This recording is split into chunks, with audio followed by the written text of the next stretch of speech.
2015년 9월 6일 경북 김천시. 추석을 앞두고 벌초를 하던 김동호 씨는 땡볕에 작업하느라 땀으로 온몸이 흥건해졌는데요. 그때 갑자기 의식을 잃고 쓰러져 버린 김 씨. 예상치 못한 순간 벌어진 사고였는데요. 아이고 많이 놀랬지. 그때는 정신이 하나도 없었지.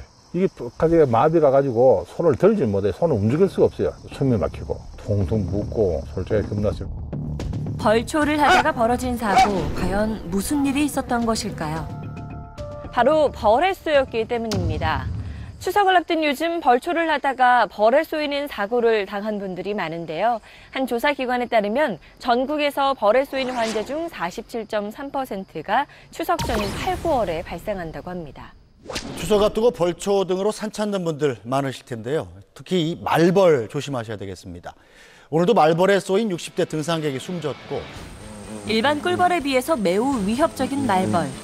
그중에서도 특히 장수말벌은 몸 길이만 약 4cm로 가장 크고 독성도 강한 것이 특징입니다. 해마다 많은 사람들이 벌초를 하다 벌에 쏘이는 사고가 되풀이되는 원인은 무엇일까? 네, 여러 가지 이유가 있는데요. 그중에서도 대표적으로 요즘 같은 가을철에 벌초를 하다가 벌집을 건드려서 당하는 경우도 있고요. 달달한 음료나 과일을 먹고 방치했을 때 그 음료를 보고 벌들이 모여들어서 사고를 당하는 경우도 있고요.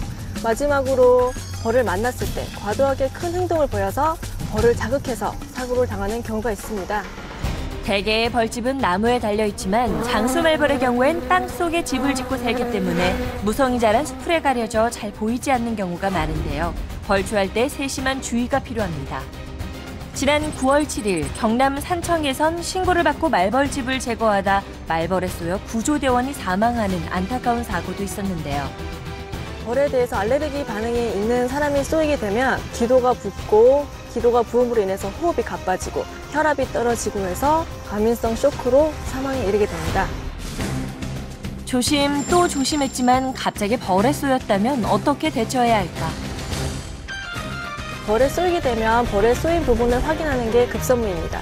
꿀벌에 쏘였다면 벌침이 남아있기 때문에 플라스틱 카드로 벌침을 제거해 주시고요. 깨끗한 물로 씻어주시고 그다음 얼음 찜질을 해주시면 도움이 됩니다. 그러나 벌침이 남아있지 않은 말벌의 경우에는 독성이 강하기 때문에 119에 구조 요청을 해주시고 병원으로 최대한 빨리 이송하는 것이 중요합니다. 안전을 위해 벌초하기 전에 꼭 확인해야 할 것이 있습니다. 먼저 벌초를 하기 전에 주변을 둘러보며 긴 막대기로 땅을 치면서 벌집이 있는지 확인하고, 그리고 오랜 일조량의 풍부해 과일의 당도가 유난히 높은 만큼 달콤한 과일 향기를 맡고 벌들이 과일나무 주변에 많이 몰려들 수 있어 각별한 주의가 필요합니다.